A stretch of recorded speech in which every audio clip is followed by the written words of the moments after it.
right now are on Disney Plus and the ESPN app and ESPN Radio and Sirius XM Channel 80. And joining me here is one of my favorite humans I've been fortunate to come across and work with and have him meet my family and call him Uncle Marshall. And he happens to also be the head football coach at Southern University. Yeah. My Hall of Fame friend, Marshall. Yeah. What's up, Coach? What's up, Coach? Coach. How are you, Coach? There you go.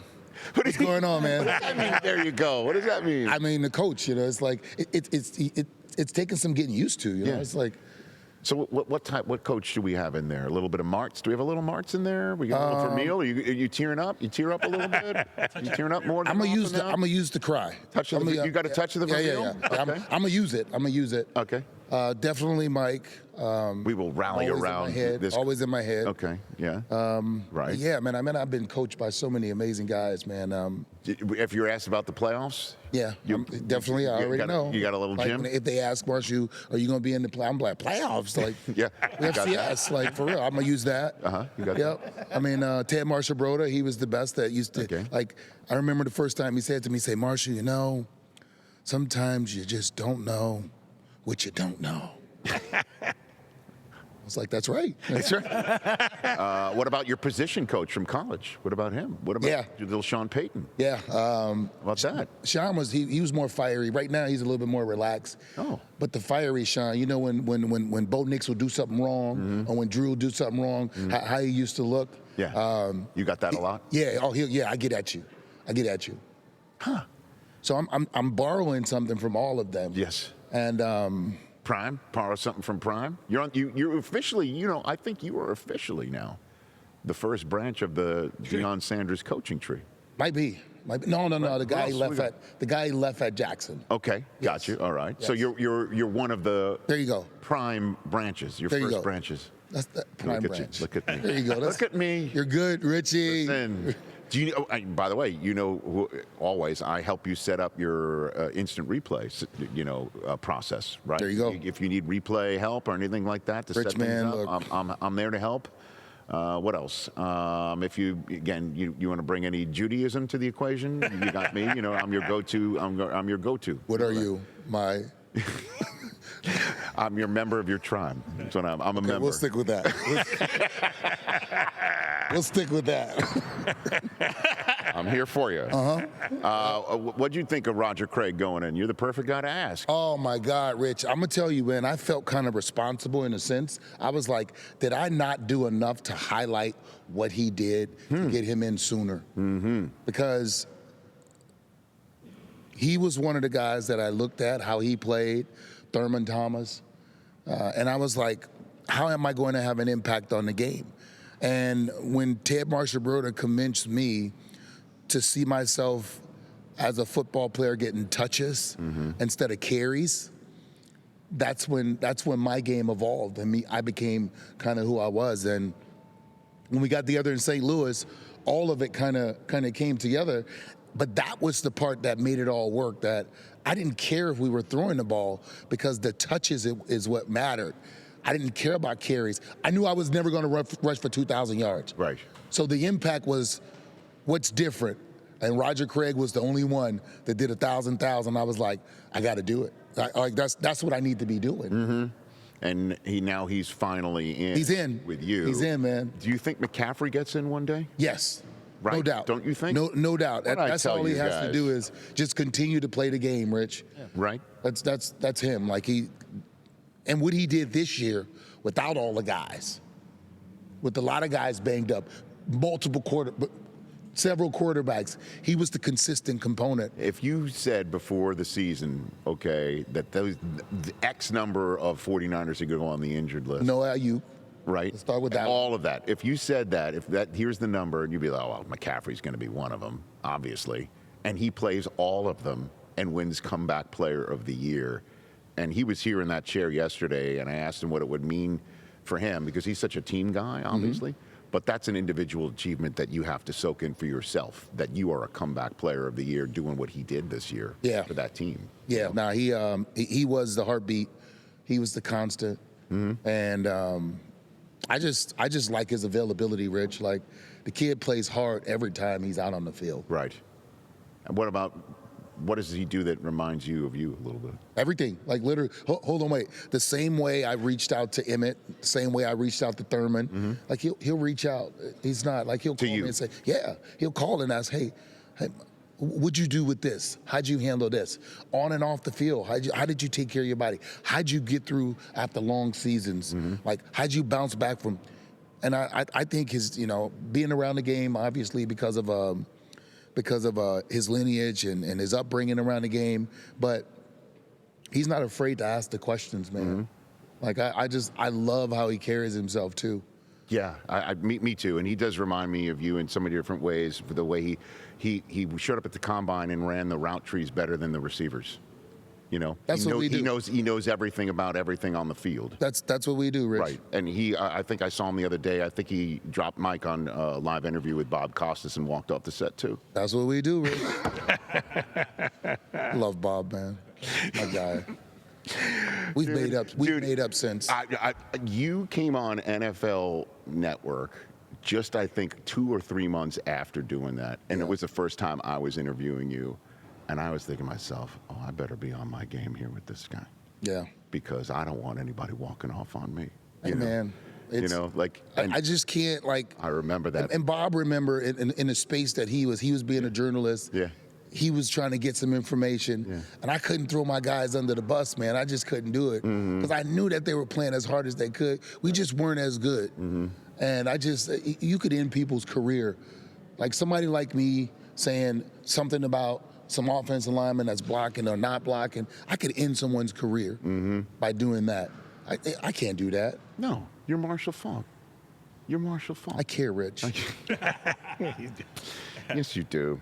What do you think of Super Bowl XXXVI? Break it down. Good game, man. What do you got? Good game. Good game. You think so? Yeah. It'll be a good game. Yeah, this good game. And here's the thing. Okay.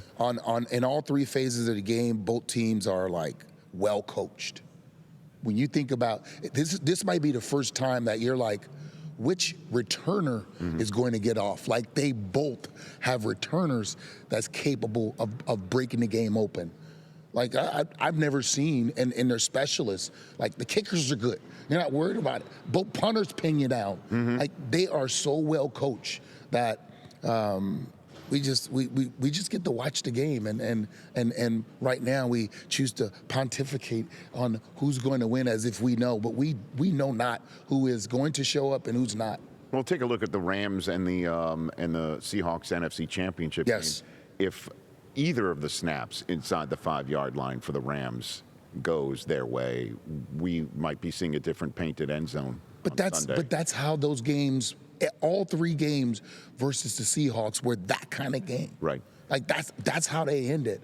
And when you have 2 guys like McVay and McDonald, and they're going at it, it comes down to the players making the plays. And Seattle, in 2 of those games, they made the plays, Rich.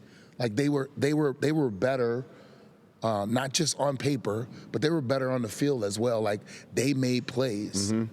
And I guess, the last time these 2 teams faced one another in the Super Bowl, it maybe knocked your Super Bowl down 1 peg about a play on the 1-yard line.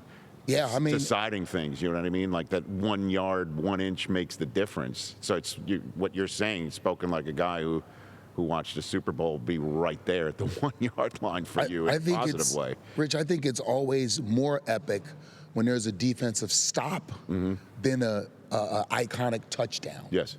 There's just something about those games when the last play or a major play is a big defensive play. Like that person, if you think about Malcolm Butler and what he did, and that, like, it's so iconic. And then Mike Jones and what he did is so iconic. Those 2 names, like those are big names in this game, but before that, they weren't big names, but those names and those plays, they drove those games. They last forever, obviously. They do. Did you have a good perspective of that play from the sideline, watching? No, Were you not watching? Where were you? I was scared to watch, Rich. I was like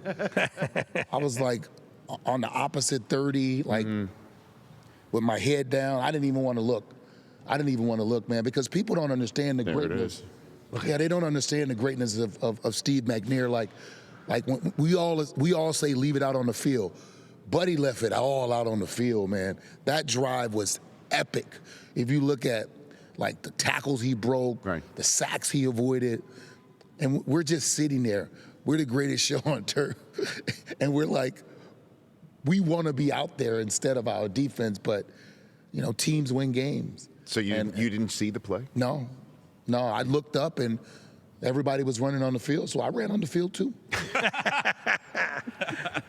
I mean, that only means you. Well, they couldn't win, right? You know, like unless Jeff Fisher, which we know Jeff. Do you think you would have gone for 2? That's the question. I was like, that's the only. Like he would be the guy to go for 2. I have the best basis of an answer for that question, and unbelievably, the year before, way back when I had hair and I was on ESPN for the first time, Marshall, I was with Leonard Marshall and Jeff Fisher at the boardwalk, the ESPN zone in Disney World, okay, making an appearance. They actually paid me money to say hello to people. You know what I mean? Listen, it was stupid, and I had a blast. And we were watching the Super Bowl between Green Bay and Denver play out. You know, one where they let Denver score at the end so they would have a chance to maybe come back. And as the Packers are driving down the field, I looked at Jeff Fisher and I'm like, would you go for 2 if you're Mike Holmgren and they score? And he looked at me and he, like I had 2 heads. Like he was absolutely not. You kick the extra point, you go to overtime. So I'm at a Super Bowl party watching your Super Bowl in New York City the next year, just hanging out. Somebody goes, do you think Jeff Fisher would go for 2? I'm like, I think I have the answer to that question. But now he was in that spot. You have no idea what he would do, right? And certainly the way that they were moving the ball, McNair was unstoppable. Yes. He was unreal, that Super Bowl. And with Steve, like if I had Steve, like there's, and here's the thing, we were the better team. I mean, people didn't feel like they belonged there anyways. You know what I'm saying, with the Music City Miracle and stuff like that. They just didn't feel like they should have been there. And if you give us overtime, we're gonna win. We're gonna win. Like there's no doubt about that. But that's a tough choice, man. That's a tough choice. I wouldn't have to. I don't know, man. I don't know. They turn the raisins real fast, making that decision. Oh, yeah. Turn the raisins real fast. So let's go here then. Let's go here, because I know you like chopping it up when I throw things at you, Marshall Faulk. Were you the better team against the Patriots in the Super Bowl? 100%. 100%, yeah. What happened that day? I always say this. Touchdown favorites. Yeah. I'm going to say this again, Rich. We went into New England on a Sunday night and smacked them. That's it. Hard place to win. Hard place to win. So what happened on that Super Sunday? The better team don't always win. That's the beauty of our game. Okay. That's the beauty of our game. What do you think of Belichick now being in the bus gallery with you first shot? Not. Yeah, he's not in I there. mean, eventually he'll get there, you know. Eventually he'll get there. I don't even know why people are up in arms about, you know what I'm saying? Like, well, because this many people weren't pissed that T.O. didn't get in first time. I mean, there's a lot of people who didn't get in first ballot. Yeah, but let's be honest. I mean, Belichick's numbers are. Why are we being honest? We are being honest. Why are we being honest? I don't know what you. This is not an honest conversation. This is an honest conversation. Is it? Of course. What's being dishonest about talking about this man's stats? Why are we choosing honesty? Okay. What are you saying? Like, obviously, we know why he didn't get in. Like, but we're saying we're being honest. It's not real. Because people thought he cheated and he doesn't deserve first ballot Hall of Fame. Look, man, it's Rich. Exactly. Like this. Let's not pretend like, oh my God, he like this. It's not like Don Shula didn't get in. All right. Like this is obviously we know what happened. Bills were paid. You know what I'm saying? Like draft picks were taken. Let's not. That's right. Like, so why keep him out of the hall after all that? I don't know, Rich. That's right. We got to find out. Like that's what we got to find. We got to ask the guys who we always turn to, but actually they don't get on TV and talk about it. Is the writers, right? Like and guess what? Guess who? They made the decision, and guess when they sit up there. Well, it's not just the writers. It could have been Dungy. It could have been Bill Polian, who from two people from your past. Let's blame them too. Right. Right, let's blame him too. Let's not blame all the media sitting up there asking him questions and he's being contrite. Like those are the people that they used to tell us, hey, take care of the media because at the end of the day, they're going to make big decisions for you down the road. People told you that when you were playing? Yeah. The people who cover you are the guys who stand up and say, hey, this guy deserves to be in the Hall of Fame. So you take care of the media. That's what we do, Rich. That's why we do this. We come around and we sit down on your shows and stuff like that because we respect what you guys do. Oh, me in particular, though, hopefully. You respect what I do. Right? Always, Rich. Okay. Always. But for real, Rich, it's just like how you do, like, if just imagine, I couldn't imagine my beat writer standing up saying I deserve to be in the Hall of Fame if every week I'm not answering questions, one word him, next question, like it comes back, like it does. And I don't know if that's the issue, but it's something that we had to worry about as players. People cared about our character and how we treated the media. Yeah, I even made it a little bit of a reference to it earlier in the conversation. Right, yeah. It mattered to how T.O. treated the media. People said that was the reason why T.O. wasn't first ballot. He was awful to the media. Now, I don't know if I'm going to call it awful, but Bill was a great guy to interview. And he gave you very little when he... But at the end of the day, should that really even matter, though? That's what I'm saying. Get over yourselves if that's the case, because his numbers are absurd. I agree, I feel Rich. silly even mentioning his numbers. There's no doubt that's why I'm saying we're not being honest. Like, I see what you're saying. That's what I'm saying. Like, they should have just said, no, Bill. Like, it is what it is. Like, we're not pretending. And T.O.'s numbers, they are what they like. T.O. wasn't a first ballot Hall of Famer. Come on, man. You're the ambassador for the Foundation for a Drug-Free World, an education program that teaches about the effect of drugs. That's it, Rich. Just providing information for kids, people who grow up in families that don't know nothing and they have a kid that get into drugs, and then just in the school system, we provide educator kits. In today's world, and you tell your kids don't use the phone, they use the phone. You tell your kids don't eat something, they eat something. You can't just say no and don't. Right. They need to be educated. They need to know why. They need to understand what the effects of it is and partake in. It's not like back in the 70s just smoking a doobie, you know what I'm saying? Like right now, you go out, you try something, you die. Like fentanyl is real, is out there, and you have to be smart and you have to be educated, and just we're not in a world to where we can just be like, hey, don't do this. It's like our kids, they're gonna try. They're going to explore, but let's provide them education so they're making smart decisions. The Foundation for a Drug-Free World, and the head coach of Southern University of Football. Sounds pretty good, huh, Rich? So when I saw it, obviously I hit you right away. I'm so excited for you. Right. So what type of coach are you going to be? Seriously, like what are you? Rich, I'm the type of You're trying to be yourself. I know. That's it. Like I can't be something that I'm not. Like but this is authentically, this is me. But again, reason why people like you or Prime, Eddie George, another one, I'll throw his name in this mix too, where it's tough to transition to coaching is because you guys wake up a certain way. Not everybody wakes up that way. Not everybody wakes up with that God-given gift. Nobody wakes up with that burning desire as much and combines them. So it's tough to reach and pull that out of people who don't wake up that way. Yep, I agree. And here's the best advice I was given. Okay. And I was already kind of in that mindset, but he kind of phrased it well.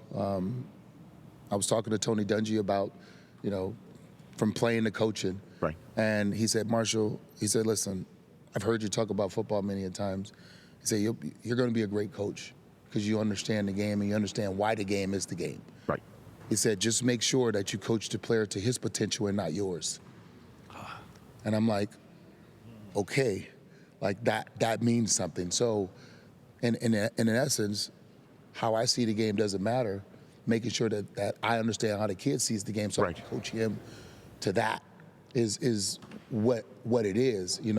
I watch Prime work with different players and he listens to their perspective. Like I was like, okay, what does it look like? And okay, like this kid doesn't have half the ability. Right. How do you coach him based on what you know? And that's the problem. It's not based on what you know, it's based on what he knows. Right, and how much patience you have to bridge that gap. Yep. And how do you figure that out, though? I mean, By spending time with them. Right, sitting down. You literally have to ask questions. Right. Because they're not going to tell you what they don't know.